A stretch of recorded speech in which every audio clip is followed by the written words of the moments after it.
Beyond. Where will we be? If someone gets out of a car, do they then become someone else? No. Why, one will ask. The person is the same, only without a car. It is the same when we die and exit the human being. We remain the same because it is we, the souls, that direct or directed the human beings. We looked through their eyes, we moved their arms and legs, we thought with their brain. At death, we step out of our human being. Then we no longer need the body to hear, to move, but we feel the same as before. We move with our soul body. We sense, hear, feel, smell just as before.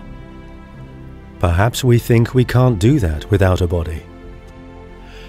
Surely everyone has had an intense dream. In the dream we ate, we ran, panicked, or were even scared to death. And all that without a body? It works. At that moment, the dream was absolutely real.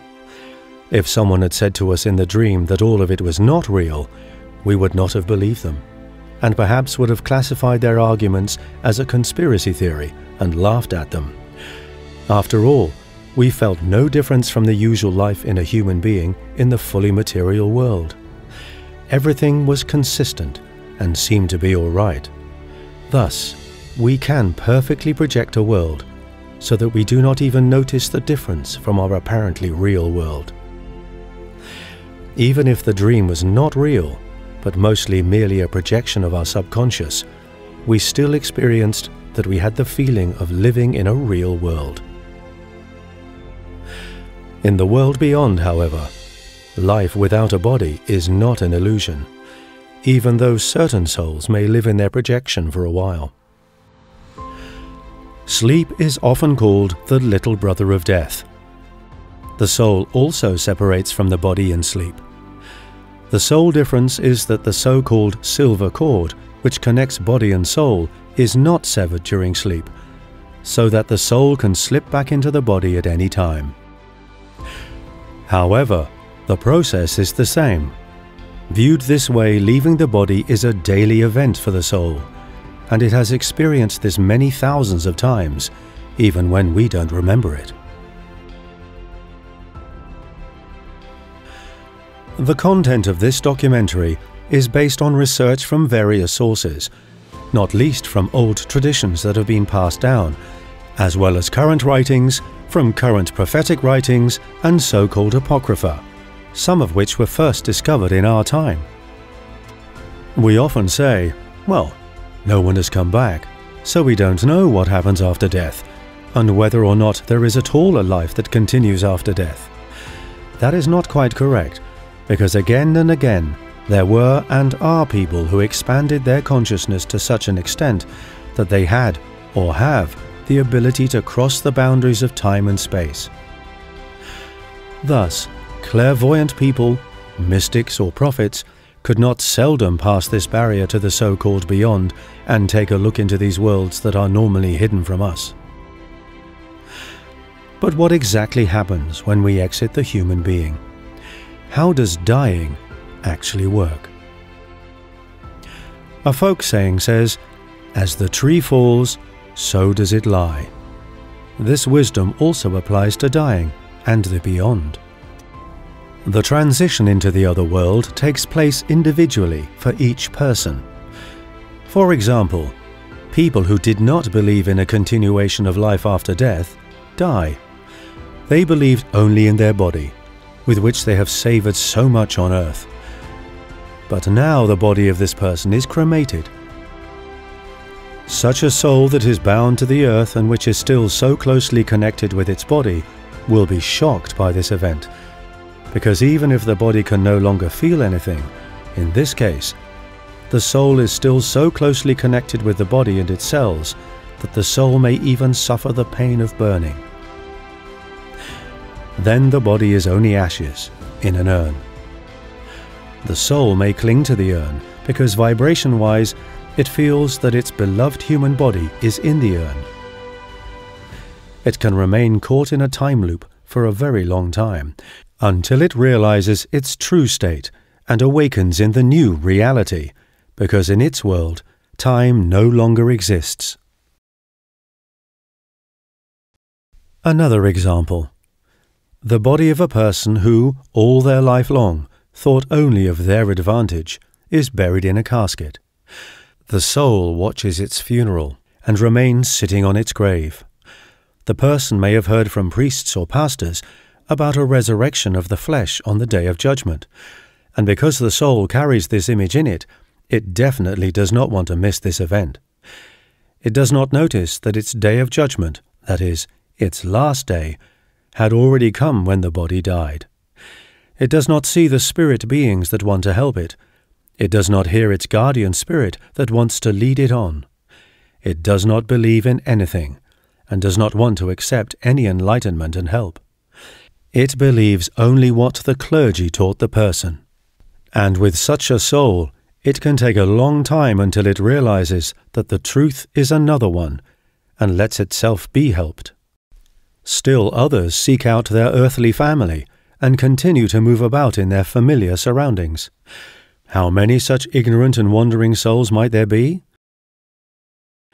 There could be millions, which not infrequently attach themselves like grapes to human beings in order to influence them, so that they can live out their addictions and compulsions, which were also their drives when they were alive. This is the only way they can still indulge in their own addiction a little, by drawing energy from these people. But this is dangerous for the victim. Because of the loss of energy, it becomes visibly more difficult for such people to free themselves from their addiction, because they are no longer alone with it.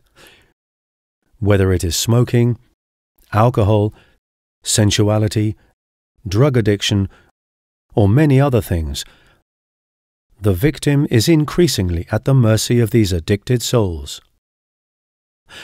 This also applies to quarrelsomeness and other negative behavior patterns among people.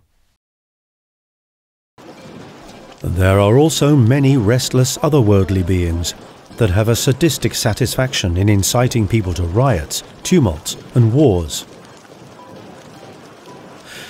But these dark souls can influence only like-minded people who think and feel similarly to them. However, there are many incarnated, unstable and violent souls that are susceptible to these promptings and do not want to allow peace to develop on this planet. It often appears that politics and the press are also going in the same direction and always react in such a way that people are emotionally inflamed against other countries instead of relaxing the situation.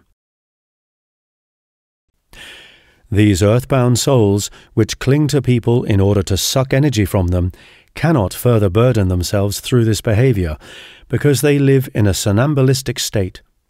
However, human beings can indeed, because they have the freedom to decide what they want and do.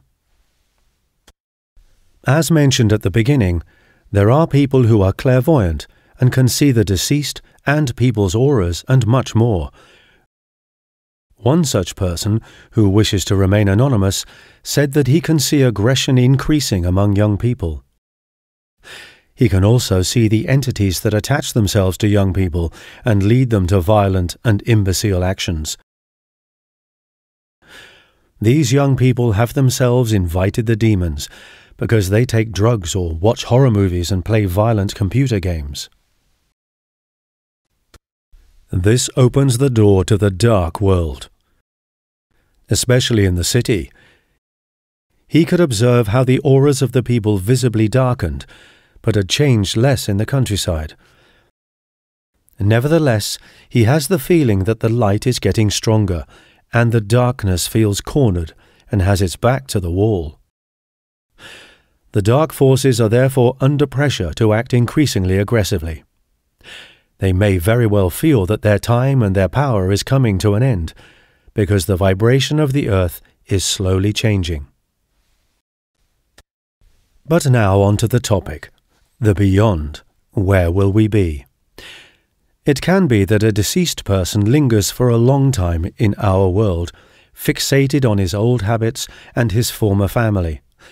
Nobody can see him, but he perceives many things and can hear everything. At first, he does not understand why no one pays attention to him anymore. Sooner or later, perhaps, he does realize that he is no longer in a human garment.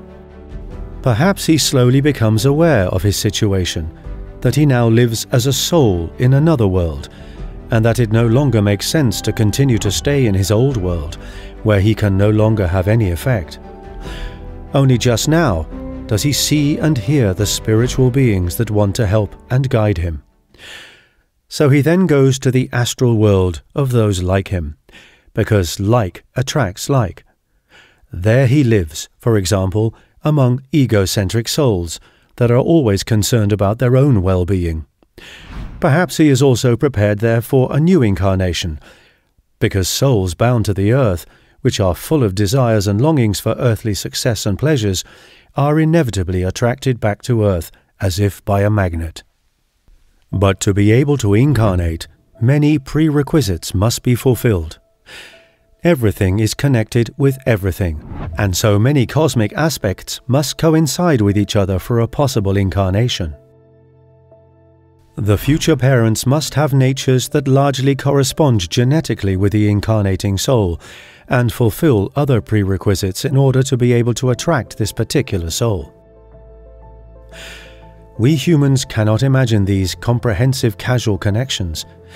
It would greatly overtax our understanding. So it can be a big problem for a soul if suddenly the incarnation long prepared by spirit beings does not come to fruition. For example, because the targeted incarnation possibility is no longer available due to human intervention. It can take a very long time until a new window of time opens up that is largely right for the soul in all aspects. Regarding reincarnation, it must be said that it is not the will of God that souls continually reincarnate into human hosts. The goal would be to cast off the ballast, to recognize and discard mistakes, and to resolve debts instead of accumulating new ones. We should free ourselves from the attraction to the earth as soon as possible, in order to return to our spiritual homeland. For this to be possible, Christ has given each soul his power of redemption. But what should reincarnation be good for? In the fully material world, people meet as if by chance, although it is anything but chance, in order to relieve tensions with each other and to make amends for harm done. Souls are also brought together in the world of the beyond to put things in order. But in the world of the beyond, this process is very lengthy. Although the soul can attain forgiveness through repentance in the soul realms as well, it does not have the same possibilities as on earth, where, by living according to the laws of God, it can make amends for its accumulated guilt in a single incarnation.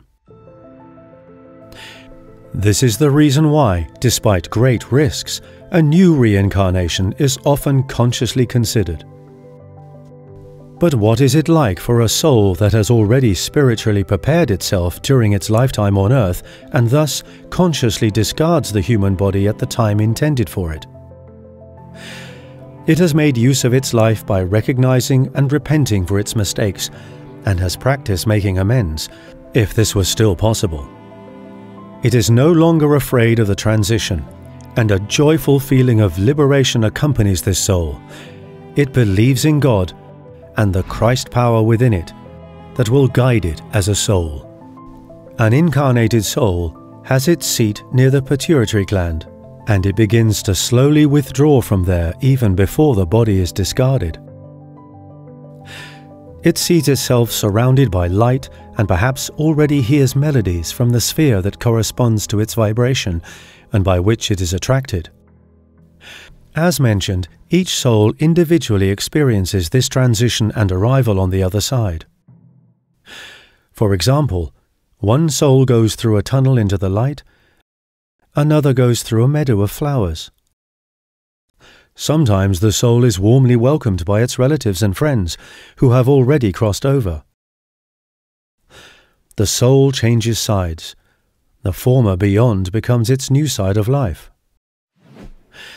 In general, we can say that a dark soul will be fetched by dark beings, and a brighter soul will be fetched by more light-filled beings. The world they will find is the same way. Dark souls with a dark aura will inhabit dark landscapes, and more luminous souls will inhabit glorious, light-filled worlds that correspond to their nature. Thus, the worlds of the beyond consist of barren, gloomy areas where suffering and hardship prevail, and also wonderful landscapes full of harmonious colours and forms. A term that is often mentioned in connection with death is the so-called life film. It is often observed in dying people that they have facial movements, as in a nightmare. They suddenly open their eyes wide, breathe heavily, and try to gesticulate. People who have had near-death experiences report that they relived important episodes in their lives in real terms, and in such real terms that it is as if they were once again standing in the midst of these events. Science calls this phenomenon the life film. When the soul begins to detach from the body, the subconscious and thus also some burdens, that is, wrongdoings against the law of life of the soul, become active. It has the opportunity to again relive its actions and, since the body is no longer able to act, to repent at least in thought. Thus, in some circumstances, many a guilt or debt can still be resolved. The relatives and friends of the deceased who continue to live on earth should consider that too intense mourning binds the soul to the earth, and it cannot develop further. Mourning for months or years does not help the soul. On the contrary, it is literally slowed down by the intense thoughts of pain and grief. We should accompany the soul positively and wish it the best on its way to the light and let it go. In this context, a symbol of this could be the old customs of the people of New Orleans. The mourners on their way to the cemetery were usually joined by a brass band, which at first played heavy and sad music, for example, a slow lament.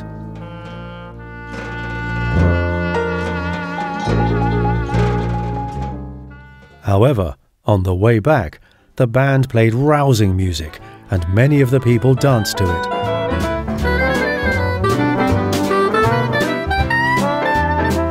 They were happy for the soul that, in their view, now has a better life.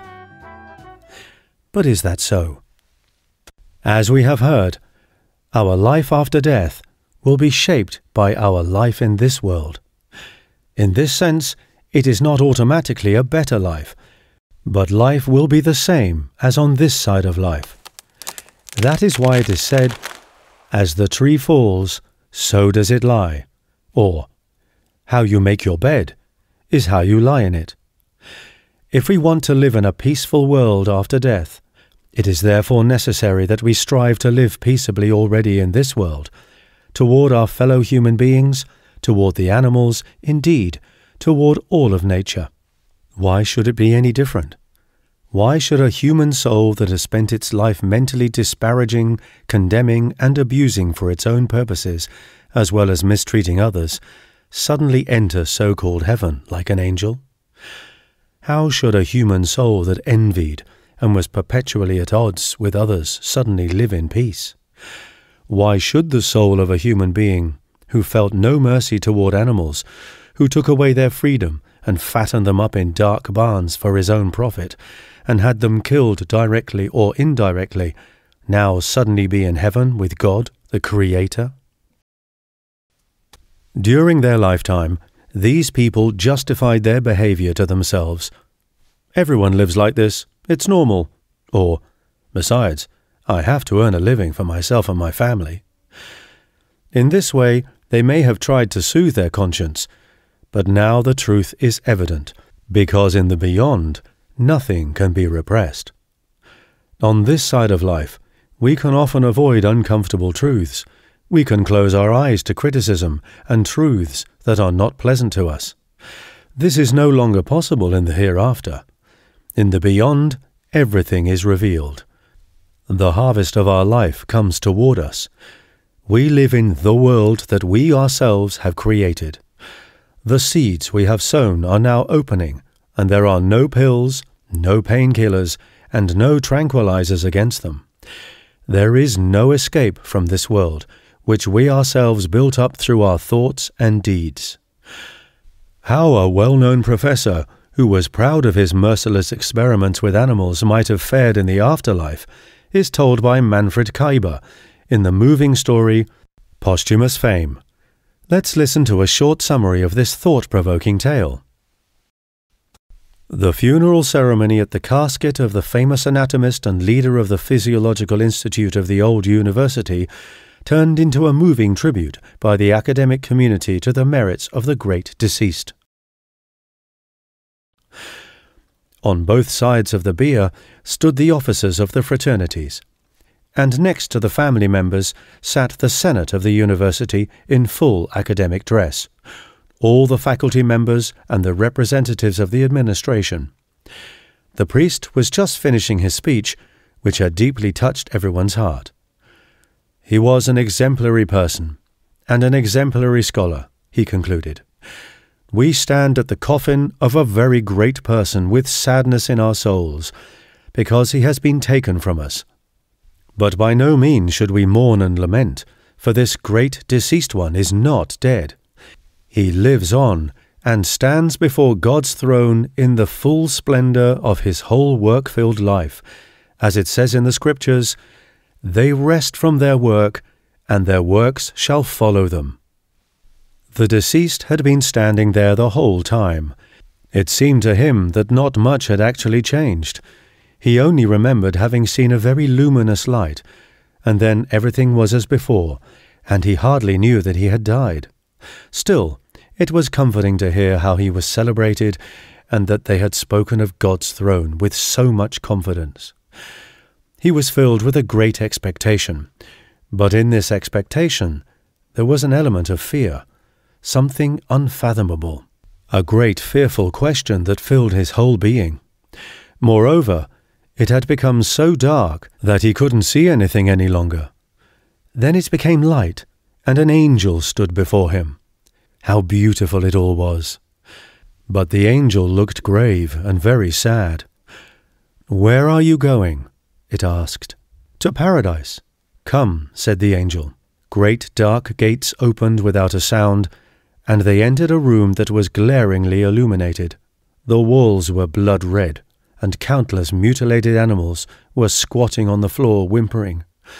They reached out to the dead man with their cut limbs and looked at him with their blinded, lightless eyes. Their rows stretched further and further, immeasurably. "This is horrible," said the dead man. "It is indeed," said the angel. "Do all these animals go on living?" asked the dead man. "All these animals live with God," said the angel. "You cannot go there, because they stand in the way, and accuse you, and will not let you through. What you see are their former mirror images. They are your works, and they stay with you. You will experience all their torments within yourself until you are reborn on earth in order to expiate. It is a long and sad road, but they will not be your only companions. There is one more. Look who is standing before you in the midst of all your works." The dead man looked up and saw a horrible spectre, with a hideous human-like face, in a cloak covered with dirt and blood, and with a knife in his hand. "This is the most horrible thing I ever saw," said the dead man, and he was seized by a terror that he had never experienced before. "Who is this horrid creature? Must I always look at it?" "This is you," said the angel. "But what about science?" the dead man asked, full of fear. "Did I not serve science? Do I not belong to the great minds, even though I committed these deeds?" "The great minds were brothers to the animals, and not their executioners," said the angel. "They would turn their backs on you, if you ever dared go up to them, but you will not even get near them." The dead man stayed in his paradise, and had it before his eyes hour after hour, day after day, year after year. It cannot be measured in terms of time. As sobering or frightening as this story may seem to us, it is indeed just as logical and consistent as Manfred Keiber describes it. We cannot live in the world beyond in a different energetic vibration than the one we developed during our life on Earth. So we can ask ourselves, what is our energetic vibration, our aura? Is it harmonious and filled with light? Is it peaceful and loving? Or is it rather dark, shadowy, or even streaked with glaring lightning? Who are we really? That's what counts on the other side. It's not what we have pretended, perhaps also to ourselves. We are what we feel, think, speak, and what we do. And as stated, we will live in the beyond in this matrix that we ourselves have created. However, in some free churches and Christian movements, it is taught otherwise. If you believe in Christ, you are automatically saved. Then nothing more can happen to you and you go to heaven. That is the grace of God. That is His mercy. If you believe in Christ the Redeemer, you are saved. He, Christ, as our Redeemer, has taken all our sins upon Himself. And anyone who says that one should practice self-recognition and purify oneself is quickly labeled as a self-redeemer who rejects redemption through Christ. In addition, they say that this is esoteric and an Eastern belief, and has nothing to do with the true Christianity that the Bible teaches. But is that the truth? The truth is that what counts is solely what each person puts into practice in their own life. A lot of spiritual knowledge about the divine laws alone, read in the Bible or other sources, if not lived in daily life, is merely a seed, but still far from being a fruit. In the end, however, what counts are the fruits of our lives. The souls of people who have merely accumulated spiritual knowledge will probably remain bound to the earth, and they will not have access to light-filled higher levels, despite their extensive spiritual knowledge. When we purport to be a follower of Christ, don't we have to keep His teachings and live them? When we internalize the teachings of Jesus of Nazareth, it is the path of self-recognition. His Sermon on the Mount is the inner path to the love and wisdom of God, the path to a true humanity. The ego has to be recognized and has to overcome if we really want to follow Jesus of Nazareth. If we cling to our wrong behavior, then in the beyond, we will end up in a setting of astral projection that precisely reflects our inner being, and that we may find not like. This is because we often see ourselves as better than we are, since we often wear a mask toward our neighbor and often toward ourselves. We tend to suppress our negative aspects and want to seem better than we are. This, as already mentioned, no longer works beyond death and can have very disagreeable consequences. Jesus gave us the exact instruction manual for a peaceful life, especially in His Sermon on the Mount. But this does not seem convenient for the institutional churches. The Evangelical Lutheran Free Church writes on its website that the interpretation of the Sermon on the Mount has always been a problem in the history of the Christian Church. Above all, it is the exceedingly pointed demands of Jesus of Nazareth in the Sermon on the Mount that cause difficulties. The main question is whether and to what extent such demands can be actualized in today's world at all. Roman Catholic theology tried to solve the difficulties in such a way that the 10 Commandments would be obligatory for all Christians, but that the advice of the Sermon on the Mount would be directed to only a limited circle of Christians, for example, to monks. Therefore, theologians consider the Sermon on the Mount to be a utopia and contradict Jesus of Nazareth here, who exemplified the peace and the love for God and neighbor.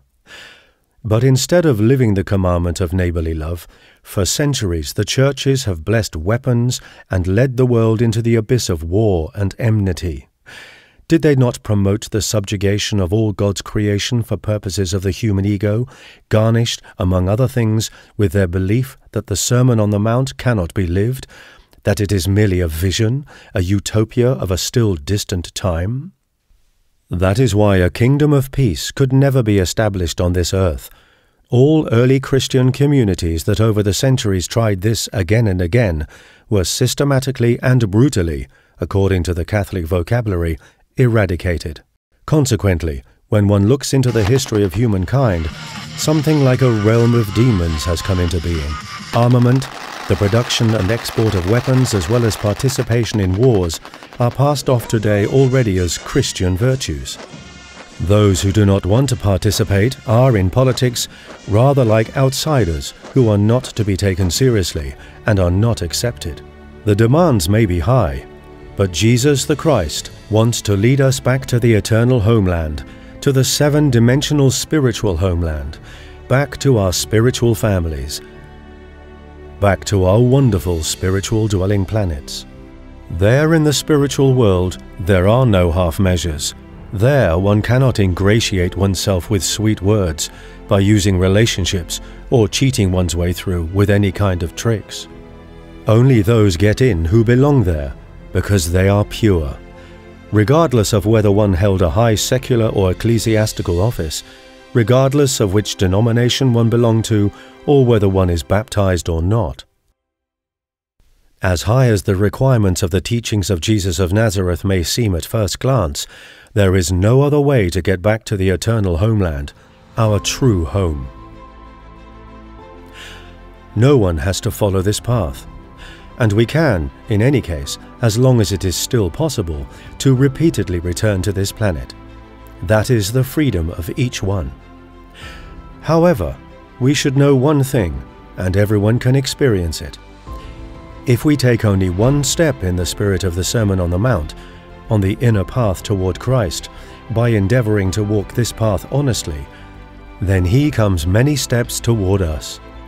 However, for many, the Sermon on the Mount is merely a catchword, and younger generations hardly know its content. A few excerpts from the Sermon on the Mount may show us or remind us of what Jesus of Nazareth taught back then, and what it was about for Him. Blessed are the poor in spirit, for theirs is the kingdom of heaven. This is not about people who live in material poverty, but about people who serve the common good and do not strive for worldly goods and for only their own well-being. Accordingly, no self-centered people will enter the so-called kingdom of heaven, but only those who are concerned about the welfare of others. Blessed are those who mourn, for they shall be comforted. God does not send any grief. Those who grieve caused it themselves.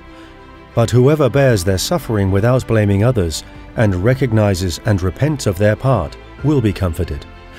They will experience the mercy of God. Blessed are the pure in heart, for they shall see God. Here again, the prerequisite is clearly defined as to who can enter the purely spiritual worlds. This is not something that a baptism can accomplish. It is not the one who knows the Bible by heart. Faith is also merely a beginning, and is far from being a pure heart. Only the one who is pure in heart, through a life in the spirit of neighborly love, will behold God. Woe unto you who are full now, for you shall hunger. For most people, mine and thine is very important, and there is a lot of dispute among people due to this.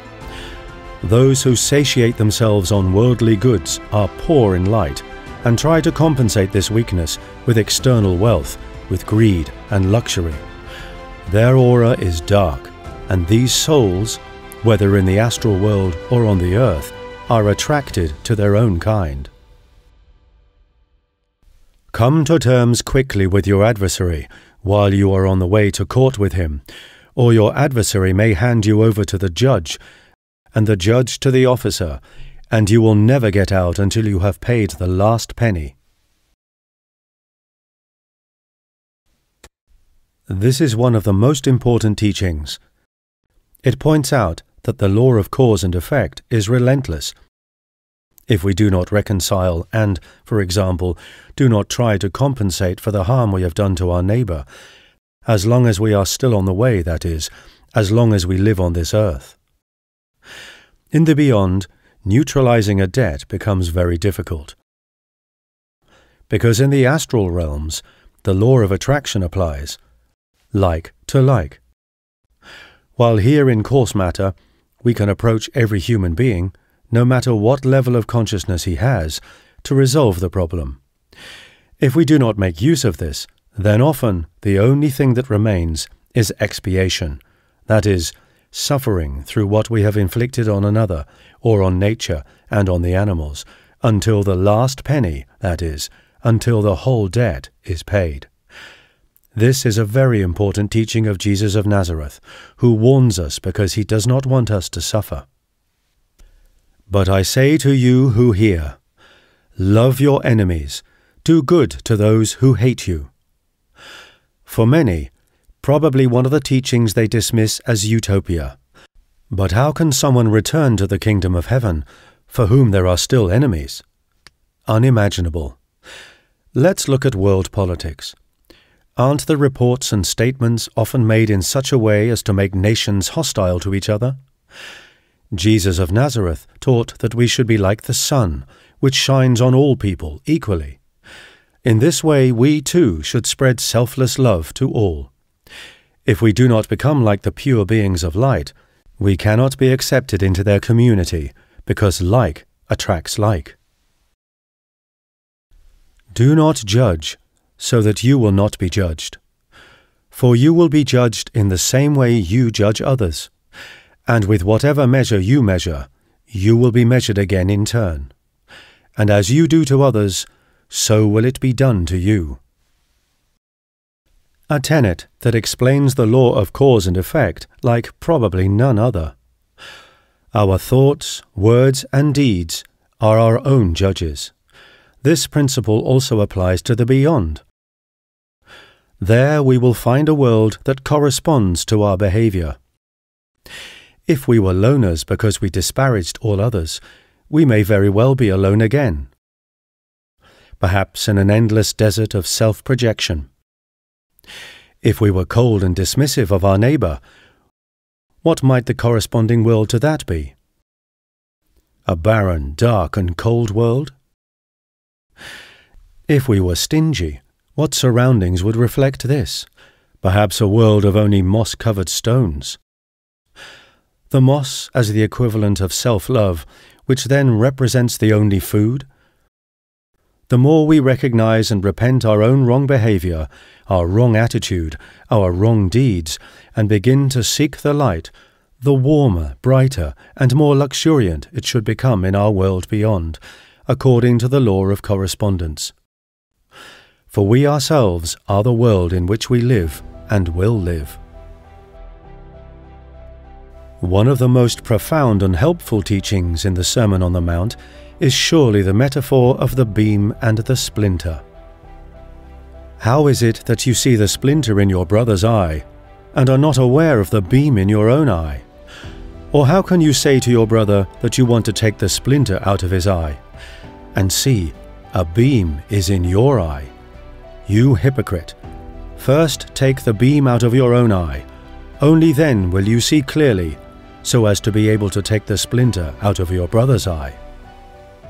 Here too, in principle, it is about the reflection, the correspondence of our inner being, this time projected onto our neighbor. What annoys us about another is in us, ourselves. Only that string can vibrate in us that is also present in us. This does not always seem to be true, or so we often think. For example, when we get annoyed by another person's external disorder, it reflects back to us only our own disorder. The disorder may be in our world of thoughts, or we may otherwise have no order in our lives. For example, chaos in our relationships or many other things.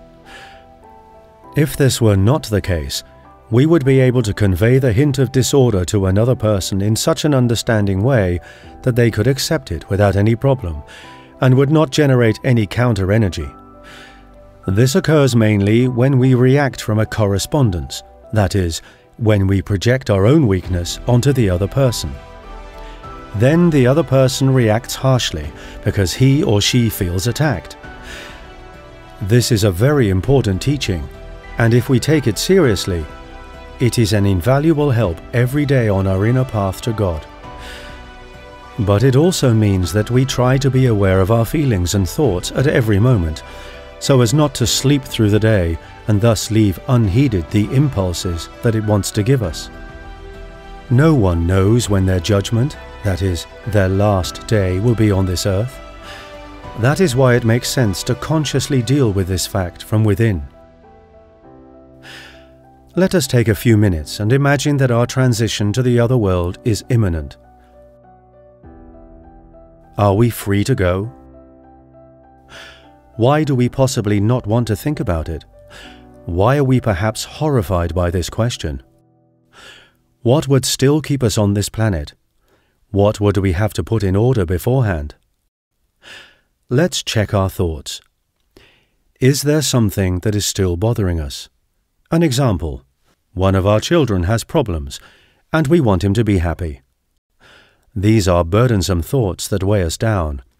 How do we deal with this? Do we trustingly hand this situation over to God, our loving Father? He knows what lesson of the moment needs to be dealt with by this person. We, on the other hand, judge according to our human consciousness. We basically see suffering and problems negatively. So we irradiate this problem with anxious negative thoughts, which are anything but helpful, even though we want only the best. We should send positive thoughts of confidence. Let's think, for example, of the people who spend their lives in a psychiatric mental hospital or are considered mentally retarded. It hardly occurs to anyone to see a chance for their souls here. It is a soul burdened that flows out through the body. In this way, the soul can purify itself and, above all, and this is important, not burden itself any further. In this way, a debt can flow out and be expiated, so that the soul can be free. This soul is then no longer bound to the earth and, after the demise of the body, goes to more light-filled planes, where it can be further instructed. Many people may look down on these confined persons with pity or disgust and feel sorry for them. They delight in their own free life and take everything this world offers them. The consequence is often that after this life, they incarnate again on this still dark earth. Who, then, are the truly pitiable and confined ones? Thus we see many things only from our limited human consciousness. We do not see how souls and human beings have the possibility to mature internally, even through a handicap, through suffering, problems and seemingly hopeless situations. People become humbler and softer as a result. They may suddenly begin to ask questions about the meaning of life. Formerly they would have laughed at such questions. Often, when illness and other blows of fate occur, people go into themselves. For the first time they turn to a higher power that may exist for them and begin to communicate with it, or to pray. What torments us as an apparently bad condition is perhaps, in truth, a great help and chance for the soul and perhaps even a new beginning. It emerges from this situation a bit chastened. Each of us has other worries that burden us. Let's tackle them and try to see our life from a certain distance, as if we were in space with our consciousness and were observing ourselves as human beings on the earth. You see things better from a distance. Another example, a topic that affects many people, is partnership. People who are attached to their partners do not want to be separated from them. However, One day we will all inevitably be separated externally by death. So it would be good if we familiarize ourselves with these thoughts beforehand, and thus find an inner stability and become independent. Because everything to which we still cling binds us, and will be like magnets that pull us back into coarse matter, into the next incarnation, and prevent us from going into higher, more luminous realms. The respective partner is given to us only for a short time on earth, and we would do well to become true friends during this time, where each wishes the other only the best. An inner closeness in the heart cannot be separated. Moreover, through prophetic revelations, it is known that we have a dual in the spiritual homeland, that is, a partner who may even be our guardian spirit during this time on earth. So the very human question is often, isn't the dual then jealous when I have another partner here? Certainly not, for that is a typical human thought. A spiritual being knows no possessiveness and lives what we should strive for. The unselfish state of being brotherly or sisterly is neighborly love. It wants only the best for the other. The following example shows how far a deed of love can go. There are said to be wandering souls that have been caught in the cycle of incarnations for thousands of years and do not manage to free themselves from it. After the death of their body, they go again and again to the so-called purification spheres, and soon go to a new incarnation, and thus they go over this earth in a new human body. In order to help these stuck souls, it can happen that angel beings voluntarily incarnate and take upon themselves the burdens of such hopeless wandering souls, in order to expiate their guilt for them. But this also bears a great risk for the pure being. It can burden and bind itself even more, because all its memories of the pure worlds are covered, as with every other incarnated soul. It is born into this world and knows nothing of its selfless effort and mission, and cannot remember anything. On the other hand, the soul freed from its burden now has more light, and thus the possibility to take in further knowledge about the true life. It is attracted to higher levels and can thus develop further. This earth seems to be populated predominantly by renegade beings, who voluntarily left the spiritual homeland back then to create an allegedly better creation, and are now stagnating in coarse matter in the cycle of rebirth.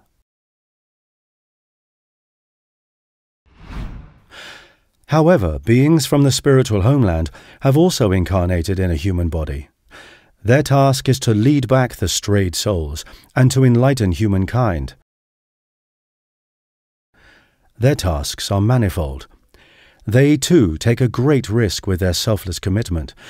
If they deviate too much from their task and let themselves become too enmeshed in earthly habits, it may be that they too will have to face further incarnations in order to gradually be able to free themselves from the attraction to matter. The higher the vibration of the earth, the more difficult, or even impossible, it becomes for burdened souls to incarnate. This is how the way is cleared for a new peaceful future, in which free people live who pay homage to God by living peacefully among themselves. The planet Earth can recover and become again the paradise it once was, and even more beautiful and radiant.